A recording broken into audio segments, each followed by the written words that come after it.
अस्सलाम वालेकुम नाज़रीन, मैं आपका मेज़बान मोहम्मद शरफुद्दीन सच न्यूज़ में आपका इस्तकबाल करता हूं। सच न्यूज़ के स्टूडियो में आज मौजूद है टीआरएस पार्टी के कायद जनाब राशिद शरीफ साहब, जिन्होंने 2014 में एमपी कॉन्टेस्ट किया था हैदराबाद से, यानी बैरिस्टर असदुद्दीन अवैसी के अगेंस्ट में आप इलेक्शन लड़े थे। तो बहरहाल एक हैदराबाद शहर की जानी मानी हस्ती, और इनका अपना एक टीआरएस भवन है पुराने शहर में, जो कि टीआरएस पार्टी का एक बहुत बड़ा ऑफिस भी जिसे हम कह सकते हैं। खैर, बावजूद इसके राशिद शरीफ साहब आज कुछ पोस्ट पे नहीं है। वैसे राशिद शरीफ साहब, खैर मकदम है आपका सच न्यूज़ में। अस्सलाम वालेकुम राशिद शरीफ साहब, जब हम छोटे बच्चे थे जी, यानी जब हमारा बचपन था, हम स्कूल में जाया करते थे, तो उस टाइम पे मासूम बच्चों के एजुकेशन के लिए कुछ ना कुछ ऐसे स्टैचूज बना के रखते थे, जैसा कि तराजू हो गया, इंसाफ का तराजू। खैर, वैसे मूर्तियाँ आज स्कूल्स में नज़र नहीं आ रहे हैं। और उसके अलावा गांधी जी के 3 बंदर हम देखा करते थे, बुरा मत देखो, बुरा मत बोलो, बुरा मत सुनो। तो बहरहाल वैसे भी स्टैचूज़ कहीं भी नज़र नहीं आ रहे हैं आज के इस दौर में। पता नहीं, शायद आज का दौर कुछ ज़्यादा ही एडवांस होगा।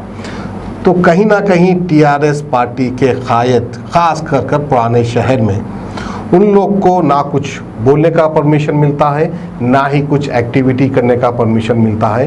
बस बराए नाम आप टीआरएस के लीडर है, इस तरह की आप लोगों की हालत हो जाती है। हमें ऐसा महसूस होता है। इसके ताल्लुक से आप क्या कहना चाहेंगे? ये बात बिल्कुल गलत है। आज पुराने शहर में एक टीआरएस ओल्ड सिटी भवन है, जो टीआरएस का ऑफिस है।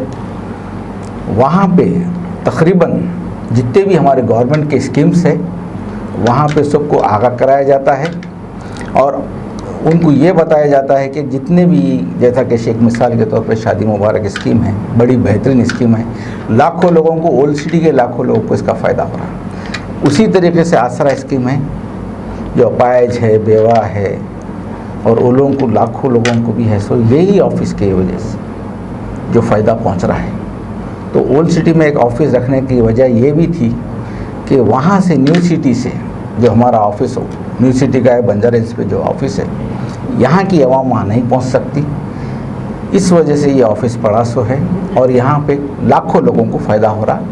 ये बिल्कुल सही बात नहीं है कि ओल्ड सिटी के लोगों को, हाँ ये ज़रूर है, ये बात ज़रूर है कि जितने भी बड़े डेवलपमेंट जो है वो थोड़ा रुक रहे हैं।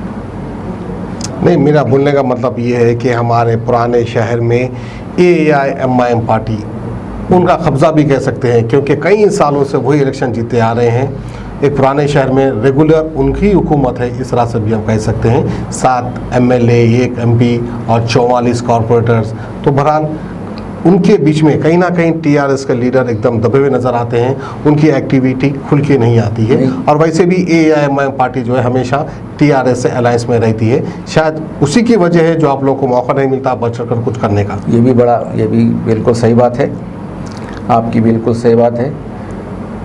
ये जो MIM के साथ हमारा जो तालमेल है, उसकी भी बड़ी वजह हो रही, जो टीआरएस पार्टी के जितने भी लीडर्स हैं थोड़े पीछे हैं, सेकंड सफ में हैं। मैं KCR साहब से, KTR साहब से परसों भी कहा था कि KTR साहब, ओल्ड सिटी में भी आज टीआरएस के लाखों लोग हैं जो टीआरएस को पसंद करते हैं। जो हमारे पास जो स्कीमात जो ले रहे हैं, जिसका फ़ायदा उनको हो रहा है, वो लोग तकरीबन पूरे टीआरएस के मेंबर हैं आज। आप एक 2016 में देखे होंगे कि एक बार मेंबरशिप ड्राइव चला था, रात के 1-2 बजे तक टीआरएस ओल्ड सिटी भवन में पब्लिक 65,000 मेंबर्स बने। तो ओल्ड सिटी में एक बिल्कुल बात सही है कि MIM की वजह से, AIMIM की वजह से थोड़ा सेकंड सफ में है टीआरएस के लोग। तो आपको ऐसा महसूस नहीं होता कि आपको भी पहली सफ में आना चाहिए? टीआरएस में रह के हमें कुछ फ़ायदा नहीं है, क्यों ना हम AIMIM ज्वाइन कर लें? मेरे वालिद ही AIM के MLA थे। मगर आपके थोड़ी तफसीलात बताइए, बहुत कम लोग को मालूम है कि आपके वालिद जो है AIMIM पार्टी के MLA थे। जब MIM पार्टी थी, AIMIM नहीं थी। मेरे वालिद तकरीबन 70 से MIM की खिदमत कर रहे थे। सदर एतबार चौक भी रहे हो चुके वो, और यहाँ तक के MIM के खाजिन भी रहे थे, माशाल्लाह जी। उसके बाद 83 में इलेक्शन हुआ तो सालार हैसो उनको आसिफ नगर की सीट दिए थे, और अल्हम्दुलिल्लाह अल्लाह का करम ये रहा कि वहाँ पे मेरे वालिद कामयाब हुए। कौन से ईयर की बात है साहब? ये 83 की बात है। माशाल्लाह 83 की बात। तो MIM में हम फाउंडर मेंबर की हैसियत से थे वालिद साहब, और 2009 तक भी मैं MIM में था अच्छा जी। बड़े ही अच्छे ताल्लुकात असद साहब से, अकबर साहब से।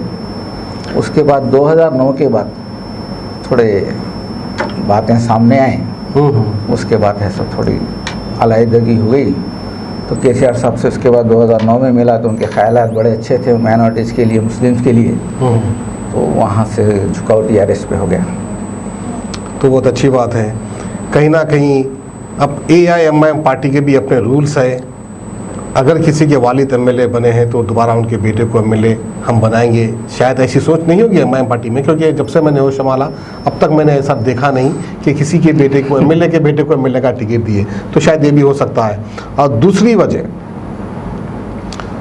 पहली वजह मैं बोल दूँ मैं आपको, ये बात बिल्कुल गलत है क्योंकि सालार MLA थे, उसके बाद असदुद्दीन साहब MLA बने। सालार साहब MLA थे, सालार साहब की अपनी पार्टी है, सालार साहब प्रेसिडेंट थे, उसके बाद उनके बेटे MLA बने, फिर उनके बेटे प्रेसिडेंट बने, उनके बेटे MP बने। खैर ये तो उनके घर का दस्तूर चलते आ रहा है। हर पार्टी में वही है, कांग्रेस ले लो आप, चाहे TRS पार्टी ले लो आप, चाहे कोई सी भी पार्टी ले लो। बात जो MLA की बोले, अब MLA का बेटा MLA नहीं बन सकता, तो मेरे नज़रों में है ये बात। अच्छा। सालार के बेटे MLA बने तो शायद अब दूसरे भी बनेंगे, शायद हो सकता है, शायद हो सकता है, हो भी शायद जाए। ये याद अगर। लेकिन और एक दूसरा सवाल असद साहब को ये बात अगर वो देख चुके हैं तो शायद याद आ जाएंगी। दूसरे भी MLA है, उनके बच्चों को भी मौका मिलना चाहिए, उनके बच्चे भी MLA बड़ी मेहनत करें MIM के लिए। मैं खुद 83 में बड़े छोटे थे हम लोग, 16-17 साल के थे, ब्रश लेके गेरू लेके हम लोग दीवारों पे लिखते थे MIM जिंदाबाद। आप बोल तो मुझे भी याद आया गेरू कलर, हम लोग, हमारा ही बचपन था, हम जो चाचा ने जमा कर कर जाकर गेरू कलर लेके आते थे, बड़ी मेहनत लेके आते थे, 3 लकीर मारते थे, फिर नीचे से एक लाइन मारते थे, तराजू बन जाता था। MIM जिंदाबाद, सालार जिंदाबाद। हमको जब MLA का मतलब भी नहीं मालूम था, लेकिन बस खाली चाहत थी MIM। बिल्कुल वो जो चाहत है, मैं वो लोगों, उस ज़माने के लोगों को बराबर आज सलाम करता हूँ। आज जो MIM इस मुकाम पे है, जो इस मुकाम पे जो AIMIM है, सिर्फ MIM की बदौलत है। बेशक बेशक, वो MIM की बदौलत ये AIMIM है। वो दौर में जो है एक नारा भी था हमारे बचपन में, हम भी ऐसी भागा करते थे जब सलार साहब आते थे, गली गली में जीरा सलाउद्दीन हीरा। वो नारा आपको याद होगा? बिल्कुल याद है। और ये भी नारा याद है कि हट बाजू आया तराजू, हट बाजू आया सालार मिल्लत पानी की खिल्लत। सालार ये 2-4 चीज़ें बड़े ही मशहूर थे। नहीं, अल्हम्दुलिल्लाह, इसमें कोई शक नहीं है। 2 चेहरे, सालार मिल्लत और अपने मरहूम अमानुल्लाह खान साहब, ये जो 2 लीडर थे, एक हैदराबाद का फेस था, एक रवाबदार फेस था, जिसको देखकर ये लगता था कि देखो लीडर है। एक शान और शौकत वाला चेहरा था, एक शान और शौकत वाली पर्सनालिटी थी। तो बहरहाल खैर, अब वो दौर चले गया। ये 2 लोग नहीं, मैं और कुछ इसमें ऐड करना चाहूँगा। जी जी जी जी। कि सालार मोहतरम तो सालार मोहतरम ही थे, उसके साथ गाज़ी मिल्लत अमानुल्लाह खान साहब भी अमानुल्लाह खान साहब ही थे। उसके साथ साथ जिस वक्त 83 में 5 MLA आए, सुल्तान सलाउद्दीन अवैसी साहब थे, अमानुल्लाह खान साहब थे, अफजल शरीफ साहब थे, बाखिर आगा साहब थे, अबू सईद साहब थे। तो ये सबकी मेहनत है ये। जी जी जी, बिल्कुल, ये 2 तो चेहरे थे ही थे। जी जी जी। अगर इसके साथ जो थे लोग जी, और उसके साथ उनकी जो टीम थी, जी जी, वाकई ज़बरदस्त जज्बे वाली टीम। उस वक़्त की अगर पॉलिटिक्स को याद करें तो आज की पॉलिटिक्स बिल्कुल ज़ीरो है। आज की पॉलिटिक्स वो लोग के जज्बे के सामने लोग कुछ, उनकी मेहनत के सामने। मैं देखा हूँ, मेरे वालिद की वेस्पा थी और एक लीडर हमारे पास याकूबपुर में और बड़ा बाज़ार में या कोटले अलीजा में रहते थे।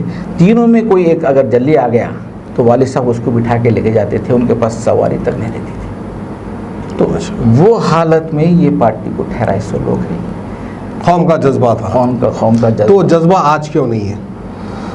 आज क्यों राशिद शरीफ को TRS पार्टी ज्वाइन करना पड़ा? क्या राशिद शरीफ में जज्बा कम हो गया या तो फिर सियासत में कुछ बदलाव आ गया? नहीं, राशिद शरीफ में जज्बा ज़्यादा है, बल्कि इस वजह से पार्टी MIM पार्टी में नहीं गया सका। अच्छा अच्छा। अब देखिए साहब, जहाँ तक TRS पार्टी का सवाल है, मैं जब से होश संभाला हूँ पहली बार देखा हूँ पुराने शहर में कोई बड़ा कैडर बना है MIM के अगेंस्ट। तो सिर्फ और सिर्फ वो टीआरएस पार्टी का है, ना ही कांग्रेस का था, ना ही कोई और दूसरी पार्टी का था। एमआईएम के बाद अगर कोई बड़ा कैडर बना है पुराने शहर में तो सिर्फ टीआरएस पार्टी का है।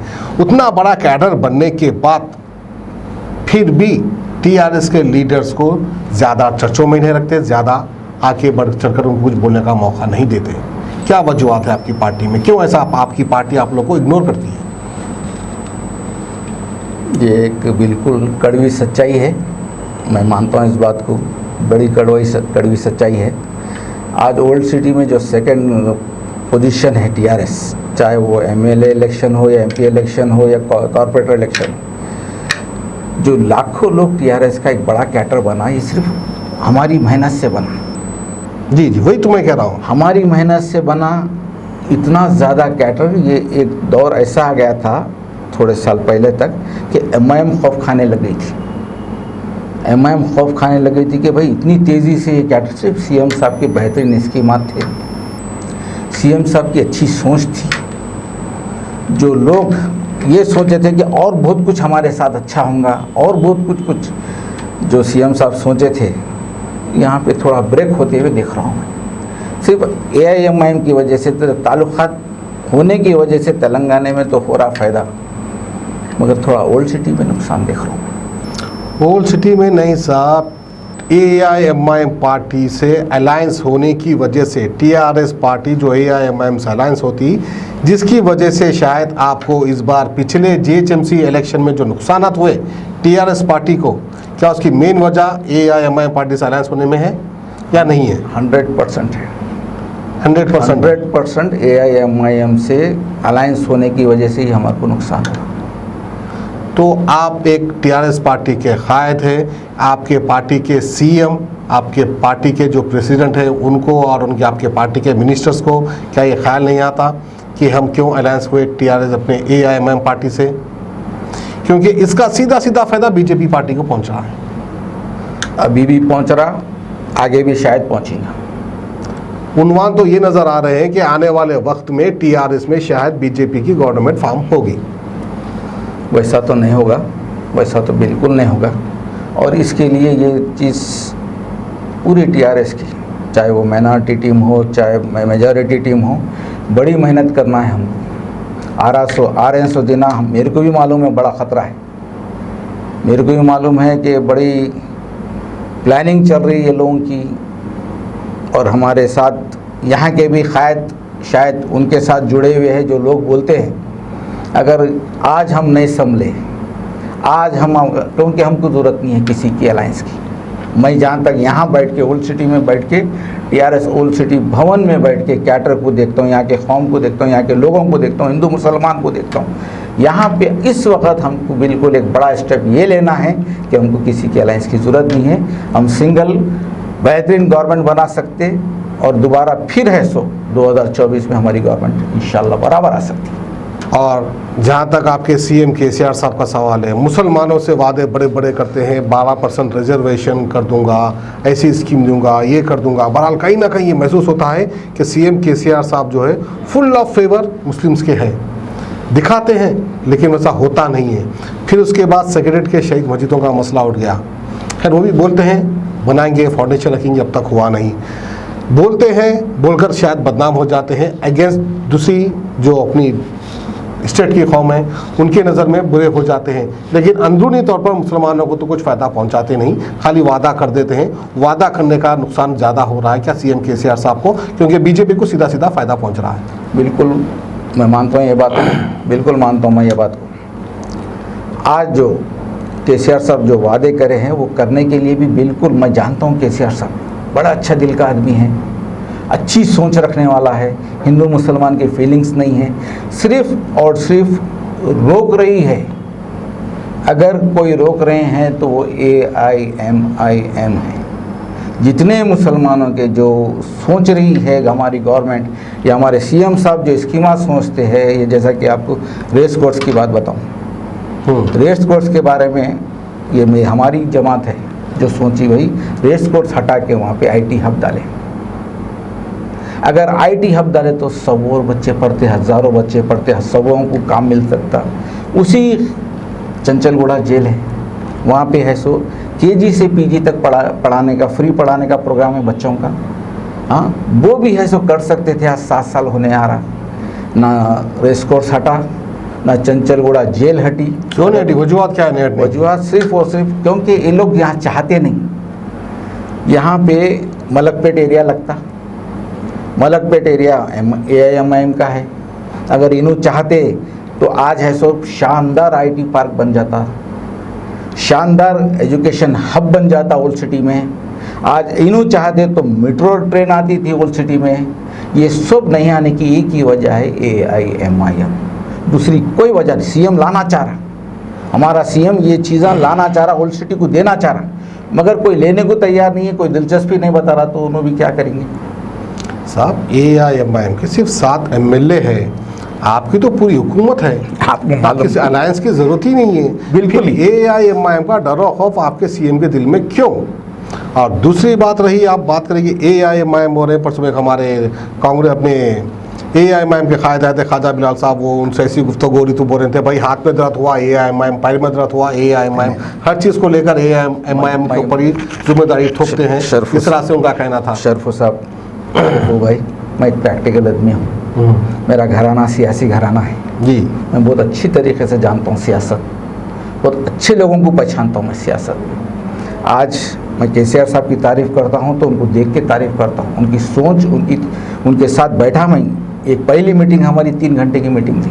KTR साहब की जो तारीफ़ करता हूँ तो ये लोगों को बिल्कुल खाली ये लोग डेवलपमेंट के बारे में उन्होंने यही सोच उनकी कि भाई ओल्ड सिटी को क्या देना, हैदराबाद को क्या देना, तेलंगाना को क्या देना। आज देखिए आप, पानी का इतना मसला था, आज पानी का ख़त्म हो गया मसला, हर घर में पानी है। आज लाइट का इतना बड़ा मसला था, लाइट का ख़त्म हो गया मसला। हाँ, ये चीज़ें हमारी गवर्नमेंट ही करी सो है। आज प्राइम मिनिस्टर नरेंद्र मोदी आके बोलते कि ये स्पीड ब्रेकर है, प्राइम मिनिस्टर है ना, इसको बोले स्पीड ब्रेकर यहाँ की ओल्ड सिटी पार्टी को, यहाँ के लोगों को असद साहब, सीधा बोल रहा हूँ मैं, असद साहब को बोले कि स्पीड ब्रेकर है। एक प्राइम मिनिस्टर को ये शोभा देता, एक MP के, हाँ 313 MP उनके पास, एक MP स्पीड ब्रेकर है जो मेट्रो ट्रेन नहीं आ रहा। तो ये लोगों का ये गेम प्लान है, ये लोगों का। तू मुझे सुना, मैं तुझे सुना, अपनी बस बस बस बस बस। तो अब वो ये दोनों के बीच में हमारा TRS परेशान है, हमारा KCR साहब परेशान है, ये दोनों के बीच में। तो कहीं ना कहीं फिर आप लोग की सियासत फेल हो रही है। नहीं नहीं नहीं, बिल्कुल नहीं। अब यहाँ पे देखेंगे आप, वो भी सियासतदान है, हमारे प्राइम मिनिस्टर मोदी जी है, वो भी एक सियासतदान है, बैरिस्टर असदुद्दीन ओवैसी है, वो भी एक सियासतदान है, CM KCR साहब है, वो भी एक सियासतदान है। ये जंग सियासत की है, सोच सियासत की है। तो कहीं ना कहीं आप लोग की सियासत फेल होते नजर आ रही है। मोदी जी की सियासत कामयाब होती जा रही है, असदुद्दीन ओवैसी की सियासत कामयाब होती जा रही है। जितनी भी सियासत ये लोगों की थोड़े टाइम की है। ये सब जितने, कितनी देर उल्लू बनाएंगे आप? अब तरकारी की थैली लेके बाहर जाओ, दाल क्या है रेट, मसूर की दाल, ये दाल, वो दाल 180, 160, तेल लेने जाओ 180, हाँ तरकारी ले। ये कब तक आप है सो ये जितना भी महंगाई को, अगर आप BJP को अगर सोच रहे हैं, BJP की बात करें तो महंगाई को सपोर्ट करना है, अगर BJP के बारे में सोचना है तो। नहीं, मैं तो पहले सोचता था कि चंद मुसलमान होंगे जो है इस तरह के भड़काऊ भाषण में आकर MIM को डालते होंगे, लेकिन जो है BJP के सामने तो MIM कुछ भी नहीं है। उनके चाहने वाले जो है हैदराबाद के पुराने शहर के मुसलमानों से बढ़ के है, 10 गुना बढ़ के है। महंगाई के बारे में नहीं सोचते, किसी के बारे में नहीं सोचते, बस एक ही नारा है, फलाना पार्टी आना, उसको वोट देना, मुझसे हिंदू से। शरफुद्दीन साहब, सिर्फ मैं बता रहा हूँ, टाइम बिंग है। सब एक देख रहे हैं कि कुछ AIMIM बहुत अच्छा, वो सोच रहे थे कुछ ये पार्टी आगे कुछ अच्छा करेंगी, रेटा कम करेंगी, तेल के दाम कम करेंगी, पेट्रोल के अच्छे दिन लाएंगी, वो भी पब्लिक देख ली। और कब तक जेब से निकाल के 30 रुपए का पेट्रोल 100 रुपए में लेते रहेंगे आप? कब तक लेते रहेंगे? जब तक भक्ति की पट्टी बनी हुई है जब तक लेंगे। उल्लू बनाने का एक टाइम होता है, वो सब हो गया, सब देख लिए, इनको भी देख लिए, उनको भी देख लिए। अब सही पार्टी पब्लिक को ये समझ में आ गई कि खाली TRS है, जो वादे कर रही है बराबर अमल भी कर रही है उसके ऊपर। हाँ, थोड़े चीज़ें ये है कि जो हम अलायंस करके चल रहे हैं उसको इमीडिएट ख़त्म करना चाहिए। उसके बाद हमको खुद आगे बढ़ के, क्योंकि पूरा तेलंगाना हमारा है, तेलंगाना लाने वाले KCR साहब, पूरी तेलंगाना की आवाम KCR साहब के साथ है, हैदराबाद भी KCR साहब के साथ है और ओल्ड सिटी भी KCR साहब के साथ। ये मैं दावे के साथ बता रहा हूँ, आने वाले दिनों में इंशाल्लाह फिर कहीं अपन ना बैठेंगे। कहीं तेलंगाना अलहदा होने में प्रोफेसर कोदंडाराम का भी बहुत बड़ा हाथ है, जिनके साथ नाइंसाफ़ी हुई है, उसके ताल्लुक से आप क्या कहना चाहते हैं? वो केसीआर साहब जाने केसीआर साहब जाने केसीआर साहब जाने कितना उन्होंने काम करे, कितना इन्हों काम करे। हाँ, ये है कि किसी के साथ तो नाइंसाफ़ी नहीं होना चाहिए, किसी के साथ भी नहीं होना। जिस तरीके से आज AIMIM के जितने MLA से सबसे मिलता हूँ, सबको देखता हूँ, उनके बच्चों से मिलता हूँ, आज एक ऐसा महसूस होता है कि इन लोग के वालिद MIM के दारुस्सलाम में काम नहीं करे, उनका है सो उनकी खिदमत नहीं है। हाँ, आज जब ऐसा महसूस होता है दारुस्सलाम से ऐसा हटा दिया गया उनको, AIMIM से ऐसा हटा दिया गया कि उन्होंने बहुत बड़ी गद्दारी कर लिए, बहुत बड़े है सो हवन कर दिए, बहुत बड़े है सो इनके पार्टी के बारे में या इनकी फैमिली के बारे की में। भी क्या करेंगे साहब, सीटा कम है, उम्मीदवार ज़्यादा है, उनकी भी अपनी मजबूरी है, उनकी अपनी पॉलिसी है, उनकी अपनी पॉलिटिक्स है। खैर, उसके अलावा अब जहाँ तक CM केसीआर साहब का सवाल रहा, इतनी तो वफादारी देखता हूँ मैं पुराने शहर के लीडर्स के अंदर, वो चाहे राशिद शरीफ साहब रहो, वो चाहे हमारे इज़्ज़त माफ़ जनाब हमारे होम मिनिस्टर महमूद अली साहब क्यों ना हो, हमेशा CM साहब की इतनी तारीफ़ करते हैं, इतनी तारीफ़ करते हैं। एक आशिक अपनी माशूका की भी इतनी तारीफ़ नहीं करता होगा जितना कि हमारे होम मिनिस्टर साहब करते हैं। बिल्कुल बिल्कुल, आपकी बात बिल्कुल बजा है। मैं इस वजह से करता हूँ, 2-3 केसेस ऐसे देखा हुआ हूँ, वैसे तो हज़ारों केस उनके बीच में रहता हूँ मैं। जो एक औरत जो बेवा थी, जिसको बच्चे दूसरे भाई के बच्चे, जो भाई है सो बड़े भाई उनके, जिसका छोटे भाई का इंतकाल हो गया, बड़े भाई के बच्चे है सो बेचारा डैडी जब जा रहा, बाबा जब जा रहे तो उनके पीछे बच्चे भाग रहे। 10 रुपये उन लोगों को देके ये बच्चे जो जिसका बाप मर गया, वो बेचारे पिलर के पीछे ठहर के उनकी वालदा मेरे को आके सुनाए कि देखो मेरे बच्चे ऐसा, आज की आप आए मैं आपके पास, आप फॉर्म भरे, ऑनलाइन हुआ, आज मेरे को पेंशन आ रहा, आज अल्हम्दुलिल्लाह मैं दवाएं भी ला ले सक रही हूँ थोड़े बच्चों को। केसीआर साहब को ऐसे दिवा है जिसके बच्चों के शादियां नहीं हुई, जो 25-25, 30-30 साल के हो गए थे, उसके बाद माशाल्लाह ये जो 1 लाख रुपए, 1,16,000 रुपये जो दे रहे केसीआर साहब, लाखों बच्चों की शादियाँ। आज मैं या आप निकाल के देंगे तो 150 से ज़्यादा नहीं देते। उतना देकर भी क्या फ़ायदा हुआ, ओल्ड सिटी में तो आप लोग एक सीट भी हासिल नहीं कर सके। नहीं सर, वो बिल्कुल बात, क्योंकि थोड़ी पॉलिसी है, थोड़ा साथ में इनके है। अब इंशाल्लाह आगे देखिए, मैं खुद बताऊंगा केसीआर साहब, मैं खुद बताऊंगा केसीआर साहब। खैर, हम इंतज़ार करेंगे वक्त का इंशाल्लाह। बहुत बहुत शुक्रिया राशिद शरीफ साहब सच न्यूज़ में तशरीफ़ लाने के लिए। बस इंशाल्लाह अल्लाह आप लोगों को सेहत दे, अल्लाह आप लोगों को इसी तरीके से सच पब्लिक में लाने की जज़ाकल्लाह। A1 टाउनशिप की एक और नई पेशकश, जहांगीर पीर दरगाह से 2 किलोमीटर पहले मल्टीनेशनल कंपनीज के करीब, जो कि बिल्कुल आबादी से लगा हुआ, बेंगलोर हाईवे से सिर्फ 5.5 किलोमीटर, BT रोड से लगा हुआ, तमाम डेवलपमेंट के साथ 5,50,000 में 100 गज का प्लॉट। A1 टाउनशिप में आपका ये छोटा सा इन्वेस्टमेंट आपका और आपके बच्चों का मुस्तकबिल बदल सकता है। आज ही तशरीफ लाएं और A1 टाउनशिप के इस प्रोजेक्ट से फायदा उठाएं। Office at pillar number 235, opposite fisheries department, Rajendra Nagar, Hyderabad.